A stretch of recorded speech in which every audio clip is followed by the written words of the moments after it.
So we are continuing in today's Mishna Yomi, and we find ourselves today in Perek Hey, Maseches Peah, Perek Hey, Mishnais Zayin and Ches.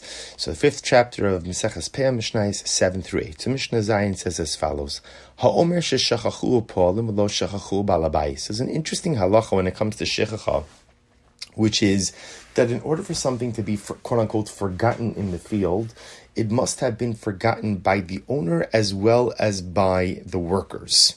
That's what makes it fundamental forgetfulness left behind in the field, that it then becomes the property of the poor. So for example, if you have a situation where a bundle was left by the workers, but the owner, quote-unquote, did not forget about it, or shachachu balabais lo shachachu poalim, or ultimately again. Now remember, the idea over here is that the best way to illustrate this case, the Bartanur explains, is the workers are working in the field, the owner is there with them, the workers forgot the bundle, but the owner realized that the bundle was there.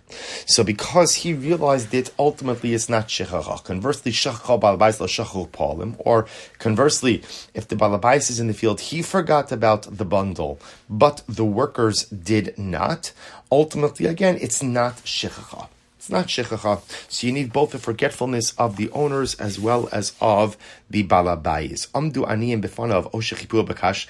Interesting case. Let's say you have the poor people who are actively trying to hide the bundle from the workers or from the owner. So in case number one, amdu aniyim befanav. Let's say poor paupers stand in front of the bundles to obscure or to hide them from the sight of the balabais or the sight of the workers. Or let's say more actively, the paupers throw some straw on top of the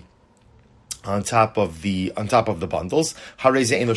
Ultimately, again, this doesn't count as shechacha. So in other words, if the reason that the bundles are forgotten are because the poor people actively deceived or actively hid the bundles from the balabais, from the landowner, or from the workers, that is not called shechacha. Incredible. We now move on to Mishna Chas, Mishnah 8. An interesting case here. Hama'amer l'kavaos u'lekus ma'os. See, here's the, or l'kum sa'os, excuse me. L'charara u'la'amarim in lo shechacha. This is an interesting case here. The way, just a little bit of background, Bartanur explains that often what would happen is as follows. You would harvest wheat, you would put wheat into bundles, and you would often put those bundles into small piles. The bundles would then be moved into a larger pile in the Beis HaGaron, in the threshing floor. So in this case over here, you're talking about the following situation. Let's say somebody harvested the wheat, put it into bundles, and he took those bundles and piled them into kova'os. Kova'os means small heaps, like a kova, shaped like a hat. Or likumsos. So kumsos literally means hidden, right? What does it mean, hidden? So imagine you go and you dig a ditch in the field, and that's where you pile the bundles. So they're, so to speak, hidden. L'charara. So a charara is a flat heap, or la'amarim, or just in amarim just means small bundles. What's halacha in lo shechacha? Ultimately, again, if when he's moving these bundles to these smaller piles, he forgets a bundle behind, it's not called shechacha. It's not called shechacha. Now, interestingly enough, that's because the Mishnah is pointing out over here is that the din of shechacha really only applies when the bundles are being piled for the last time. In other words, they're being piled in order to be threshed. But if they're being piled kind of temporarily in a smaller pile, in order to be later on transferred into a larger pile, that does not create a shechacha situation. Mimenu ulagoren, however, again, if the bundles are piled in such a way that they're going to go from this bundle, right from this bundle, or from this heap, right to the threshing floor, then yesh lo shechacha. In other words, what the Mishnah is saying is like this.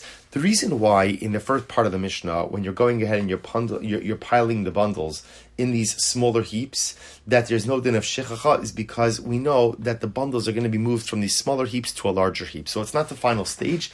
Therefore, the din of shechacha doesn't apply. However, if you have a situation where you're piling the bundles in a small heap, and this small heap is the last stage. It's going to be taken from there to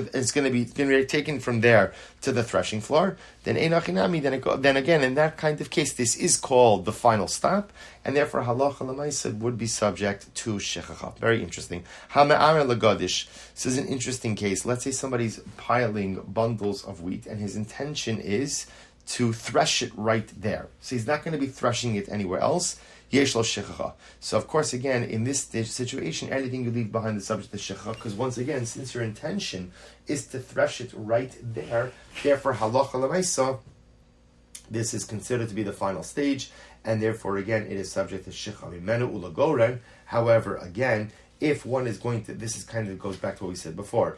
If it's in a smaller pile, and from the smaller pile it's still going to go to the threshing floor, ein lo shechacha. Ultimately, again, it is not subject to shechacha. So the Mishnah ends up by saying, Ze'aklal, here is the rule. Kol ha'ma'amer l'makom shu gemar melacha, yesh lo shechacha. Any time that you're gathering the grain, right? You're taking the bundles and you're putting them into a pile, and that pile represents the last stage of gathering the grain. Yesh lo shechacha. Then it is subject to shechacha. Mimenu ulagoren. However, again, if you go ahead, unless you have them in that pile, and then your intention is to move them somewhere else, ein lo shechacha. It's not subject to shechacha. L'makom she'eno gemar malacha. Ultimately, again, but if one goes ahead and let's say gathers the grain and puts it into piles that don't represent the final stage, in other words, that halacha l'maisa, the bundles are only going to be kept there on a short-term basis, ein lo shechacha. Ultimately, it's not subject to shechacha.